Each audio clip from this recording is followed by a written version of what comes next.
Receipts.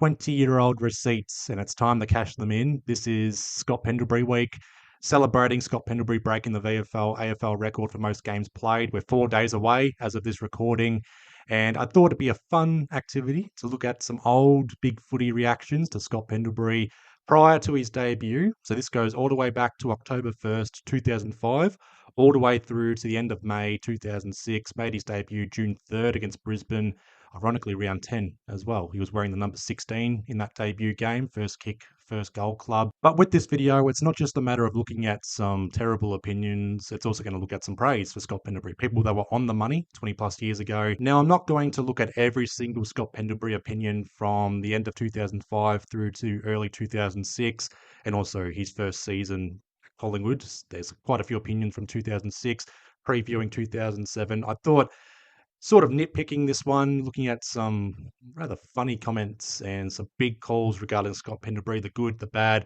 and also the ugly.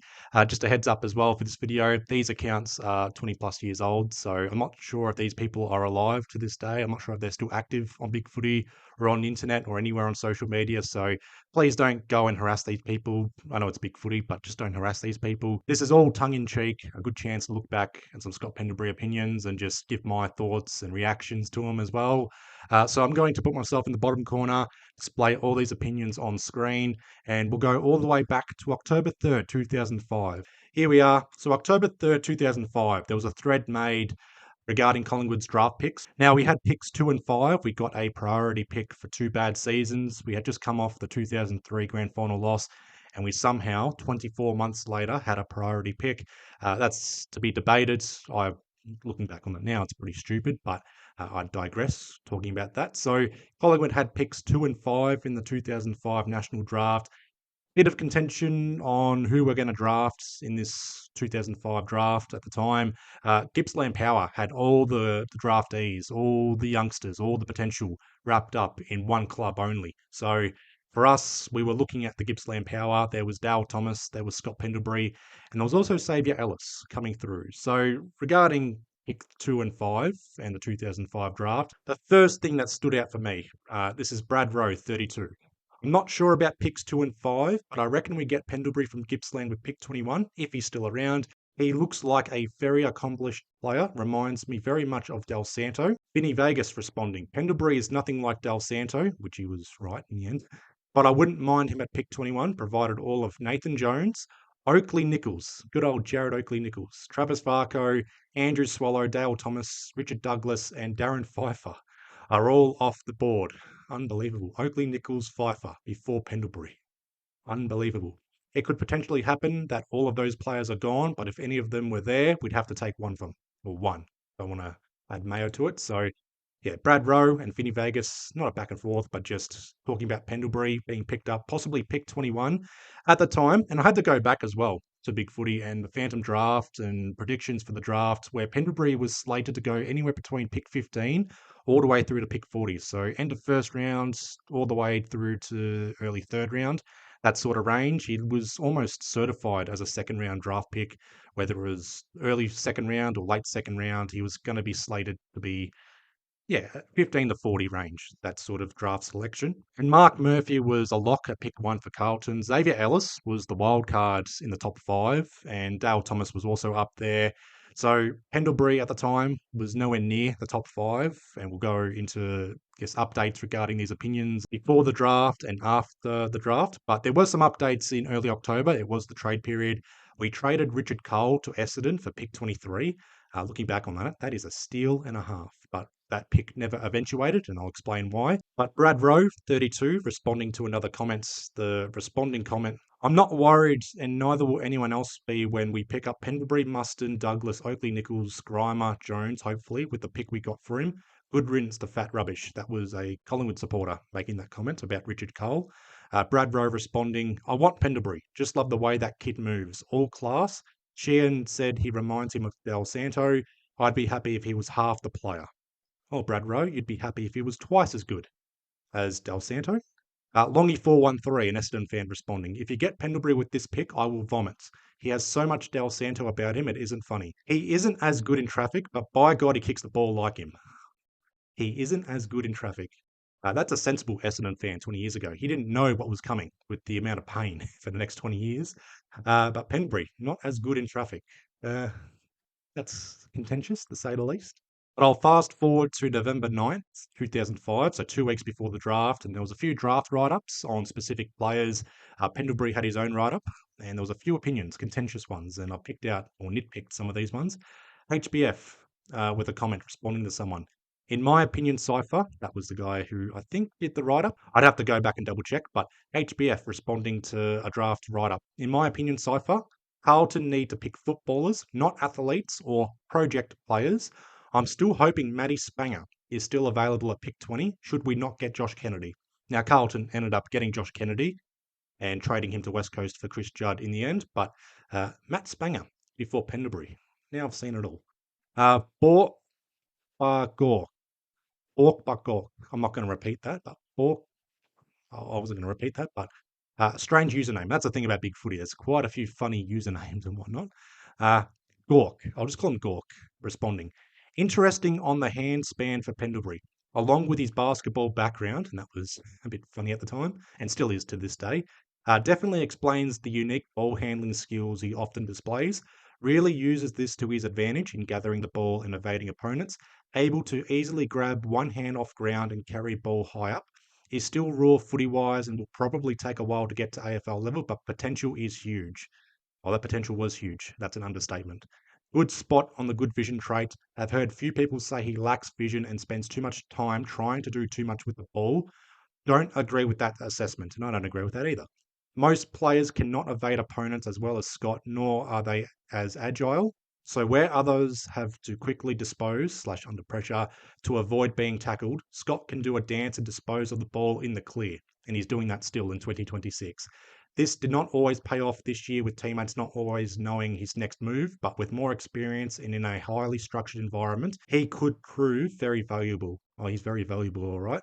Real highlights were when he did a basketball-like intercept off a handball/kick, got up, running quick and moved the ball forward. The lightning turnover really puts the opposition on the back foot. He did this a few times this year, and he did it quite a few times in 2006, 2007, 2008, 09, 10, 11, 12, 13, 14, 15, 16, 17, 18, 19, 20, 21, 22, 23, 24, 25, 26. So yeah, still going strong. So quite a few screenshots from early October and early November. Nitpicking a few of those. I know it's cherry picking, but again, just some big, huge calls and predictions at the time. Now, this says November 25th, 2005. Now, I'm not too sure what this is all about because the draft was the night prior. I'm pretty sure it's US times and whatnot. So this comment was made before the draft. So Didak's Left Foot was the username who said this. I shit you not, I have heard from a very reliable source that we will be taking Ellis or Thomas with pick 2 and Scott Pendlebury with pick 5. Mark my words, guys. If I'm wrong, my source is bashed because personally, I hate these kind of threads. So there was quite a few threads, fandom drafts and picking out certain youngsters and their opinions and whatnot. Any talk of Pendlebury in the first round was sort of scoffed at the time, just general consensus. There was no major sort of opinions on that. But there was some speculation that Adelaide and West Coast's late first round, early second round were going to draft him if he fell to 20s. But pick 5 was never on the cards for Pendlebury at the time. Derek Hine made the call. He put the house on Pendlebury. Hindsight, ironically, is 2020. 20 years later, we've got Pendlebury breaking the VFL AFL record for most games played. But that source, Didak's Left Foot, he's safe for the rest of his life. And I wonder if he's still giving out random sources and whatnot, or random just words and scoops and whatnot. Fast forwarding, or not fast forwarding, but a day later, I dubbed this the Pendlebury thread, November 26, 2005. Hawthorn fans, they were up and about Xavier Ellis, and Collingwood selecting Pendlebury with pick 5. So a few Hawthorn opinions to mention. Phil Hawke. Well, I'm not about to jump about and say Collingwood made a mistake, like many people said about the Hawks last year when they picked Roughhead over Tambling. Yeah, that was a mistake. But I just want to know why he went so high. Footy Draft and Bergatron, I believe, had him middle first round, early second round. Yet he went at technically the second first round pick of the draft. And that's true because there was quite a few priority picks. Pick 1, 2, and 3 were all priorities. Who is he? What does he do? Does he have that X factor that many believe Thomas has with him? M. John C. M. John, whatever you pronounce it as. This is a bit of a statement. Collingwood have been played big time by the Hawks, in my opinion. Hawks have probably said they would take Thomas at pick 3, so the Pies would be forced to use pick 2 on him. Yet the Hawks really wanted Ellis to slip through. Great gamesmanship if this turned out to be the case. Well, Xavier Ellis was okay for that short period, not short period, but compared to Dale Thomas and Pendlebury, light years off. Even Mark Murphy, way ahead of him. Doof doof coming in. Exactly. I think they mind fucked us. It all depends how Pendlebury turns out. Hmm, it's interesting. But I still think Collingwood could have taken Ellis and Thomas if they had the balls to leave Thomas for 5. Again, that was a bit contentious. Xavier Ellis was the wild card in the top 5 at the time, so Collingwood going pick 5 for Pendlebury was a huge call at the time, paid off dividends and then some. Boof. This is not the cousin of Doof Doof, but Boof coming in. He's a Collingwood fan. I'm fairly disappointed with their drafting. I'm not convinced about Pendlebury at 5 and would have been more happy with a tall like Ryder or Dowler. So Paddy Ryder or Bo Dowler, I think that was his name. Also, pick 23 has left me stuffed. This guy is a dud. That was Ryan Cook, handful of games. I remember Ryan Cook for missing that simple set shot, 10, 15 metres out straight in front, elimination final 2008. Didn't cost us the game, but my goodness. I'm seriously hoping otherwise, but this draft has all the makings of '02 and '03 when we badly stuffed up, and even as bad as taking Danny Roach at pick 7. As bad as Danny Roach at pick 7. I mean, it was almost as bad as Danny Roach at pick 7, but that's a video for another time. But the Pendlebury thread continues, so November 28, 2005, and this is where quite a few people gave it to Collingwood fans about Pendlebury at pick 5. So Funkalicious responding to a Stephanie who was a Collingwood supporter. Funkalicious. Stephanie, you are almost blind enough to be a Collingwood recruiting manager. Never was it reported that Hawthorn were going to take Thomas at pick 3, nor would Carlton with pick 4. Essentially, Collingwood trumped themselves. Thomas was always yours at pick 5, but thanks, and I mean thanks, smiley face, to Collingwood's unique ingenuity, I can't even pronounce that. It's too big of a word on Tuesday. You ended up with Pendlebury instead of an Ellis or Kennedy, hence the many laughs. And it continues as well. What an odd thing to say. It almost sounds as if Collingwood planned to leave the highly sought Ellis and Kennedy for the following clubs should they keep their hands off Pendlebury. News flash, Pendlebury was another player Hawthorn and Carlton were no threat to take. As I said, Collingwood screwed over no one but themselves. And Parrott chiming in.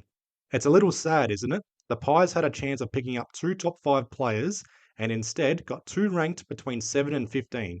The Pies' drafting decisions just continue to surprise. Smiley face. Well, they surprise us, all right. And I just found a few random comments as well in between, just to throw off the seriousness from opposition fans. But throwing this comment in there, someone said Collingwood won't win a premiership until 2010. Oh, on the money. On the money. Someone responding. More like 3010. But this comment, my fucking goodness. Lavache, whatever you pronounce it as. This is the gold nugget, I reckon. Neil Barmy told me that Pendlebury would become the quote Michael Jordan of football and Dale Thomas greater than Nelson Mandela. Neil Barmy, what a prophet right there. Pendlebury, the Michael Jordan of football. He's not wrong. He's not wrong. Dale Thomas greater than Nelson Mandela. I mean, that's going a bit far, but and just the last thread in 2005, I'll fast forward to December 7th, so more Pendlebury opinions. This one was created by a Collingwood fan, so Popper is the username. He made a whole thread about Pendlebury and gave his opinion straight away, so sticks out like a sore thumb, this one. In my opinion, this guy will be no good. I hope he proves me wrong. Hollywood picked him up because of his athletic slash basketballing background. That's all good if it was the NBL. Why do Collingwood draft so bad? Need Greg Miller or someone like that to steady our draft slash trading negotiations because they are just blank. I'm going to say assholes or bullshit. One of those 2 swear words. Sundog responding. This is the most sensible comment. Pendlebury is a risk. While not a game breaker, he is the type that will play 200 games for the Pies quietly, being always amongst the first selected. He'll do the job, but there's the if. He has great upside, but this could be all he shows right now. Pies took a risk, and I hope for his sake it pays. He's a good kid, a good footballer, and he can go from here. All Sundog, 200 games, not even close, man. Not even close. Not even halfway to that. Oh, man. But Sundog, very reasonable response to Popper. And that's the thing as well. This is 2005. We live in 2026. Opinions are like assholes. Everyone has one, and there are some stinky ones out there when you use Twitter or X, Instagram, TikTok, Facebook, all these social medias, YouTube. Look at me. All right. Just unbelievable. This was Big Footy 2005. They were out there, but here we are in 2026, and these sort of opinions just explode and they stick out like sore thumbs. But I'll fast forward to April 1st, 2006. Not an April Fool's post, but I'm fast forwarding a few months from early December 2005 to early April 2006 because Pendlebury had glandular fever in the preseason, uh, destroyed preseason, didn't play the preseason games, and his debut round 10 was basically delayed. He had good form in the VFL. There was a few interesting calls April 1st, 2006. So as we approach 20 years, coin toss comes in. I am very enthused. Collingwood haven't been blessed with genuine class in the midfield for quite a while. Nathan Buckley is one. I am happy to say we have two now. Scott Pendlebury is his name. So I watched Scott play for Williamstown 2 weeks ago and impressed I was. Not only does he have silky foot skills, he oozes evasiveness. In heavy traffic, Scott sidestepped his opponent with ease. I can't remember Collingwood having this type of player in my lifetime, and there will never be another one like Pendlebury. Del Santo type. I never understood the Del Santo comparisons. Del Santo was a great player. My dad loved him. One of his favourite opposition players as well. But going back to this, Scott has 250 games written all over him. Well, you weren't even close. So coin toss, love you, but that 250 games, not even close. And I wouldn't be surprised if Mick plays him later on in the year. Oh, that was 100% right. Be excited, my friends. Be very excited. And Kurto responding, I'll claim Scott Pendlebury. Oh, this was another thread, by the way, just going back. There was a thread made about claiming certain players as their own. So pretty much a boys' club. So just that, the unsung heroes, the hidden gems. And Kurto claimed Scott Pendlebury 2006. So Kurto, you've got all dibs to raise your hand and claim him and just cash in your receipts. That investment, quite the selection right there. I'll claim Scott Pendlebury or Scotty Pendlebury to be all Australian in basketball, take up footy and get drafted number 5 implies to me that he is all class. You don't make any all Australian side without the right attitude and work ethic. His profile reads like he will be a class player, and he may well be the elite player that takes the baton from Bucks. And that occurred. Debut game. Bucks kicking it inside 50 to Scott Pendlebury, and the rest was history. Fast forwarding a couple of weeks to April 14, 2006, we were playing North Melbourne at the time, so quite a few opinions that stood out here. More funny big calls, these ones. Jabso made a funny comment. Pendlebury will be better than any Kangaroos player ever. How ironic, 20 years later. Pendlebury breaking Boomer Harvey's record. Unbelievable. Warwick, he was a North supporter. How could Pie supporters say Pendlebury looks the goods? Has he played yet? Maybe wait until he has had a possession in AFL footy before labelling him the greatest to strap on a boot. What's the bet? Half of you supporters haven't even seen him play before. Well, Warwick, Collingwood fans, we are on the money when it comes to these sort of predictions on players. Pendlebury, 20 years ago. Sam Swadling in 2026. So just look out for Sam Swadling. I'll say that now. Cash this in 20 years from now.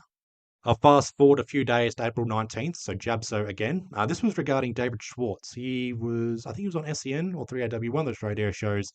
David Schwartz, Ox. Uh, his opinions or predictions in 2026, they always go the opposite way. So Ox, with his big call in 2006, saying that Pendlebury was going to be a star, having looked at his performances in the VFL. His debut was on the verge. Jabso, with a serious comment this time. I'm not sold on him yet. That's Pendlebury. Not calling him a dud, but I'm not going to believe the hype from the Ox. Apart from the fact I haven't seen him, seems to be an outside player. Not calling him soft. He doesn't seem to mind physical contact, but he has only really played on the wing/halfback flank for Williamstown. I will continue to massively overhype him as the best player ever on these boards, though. Now, I don't check out Big Footy in 2026, besides going back and doing this video, but I'd like to see if Jabso is still alive and still posting that Pendlebury's the greatest player ever. It'd be the biggest rage bait job for 20 years to be doing that, and it'd pay dividends right now. But just the last of the reactions and screenshots. This is June 1st, 2006, when Pendlebury was announced to debut. So a few opinions and comments. Drist, whatever. It's going to be hard for him to live up to the hype us Collingwood supporters have been spiriting around. If he has a shocker, Queen Parrot will be on him sprouting how Collingwood has made the biggest mistake in the history of man, taking him at pick 5. I'm tipping he will have a good debut, but not outstanding. It's rare that kids best on ground in their first AFL game. Would love to be proven wrong. I, for one, am keen to see what he can do at AFL level, as he has dominated at VFL level. Well, for a debut game in 2006, limited game time, but first kick, first goal, some good moments in his debut game for that matter. Uh, yeah. Seth chimed in, was listening to Matty Lloyd last week, funny enough, on one of the AM stations. Stated that his brother Brad Lloyd, who plays for Williamstown, was telling him that Pendlebury is one of the best players he has seen in years and will dominate at AFL level. It was a very interesting statement from Matty. See how he goes. See how he goes 20 years later. And the final comments, Jim Beam. As I read out this comment, I'll go off to have a Jim Beam afterwards. Jim Beam saying, he is a freak. It's like Del Santo. What's Del Santo? I don't like these Del Santo comparisons, but here we are now. It's like Del Santo, Black, Simon Black that is, McLeod, Andrew McLeod. I'll say that again. He's a freak. It's like Del Santo, Simon Black, Andrew McLeod, skilled freaks all rolled into one person.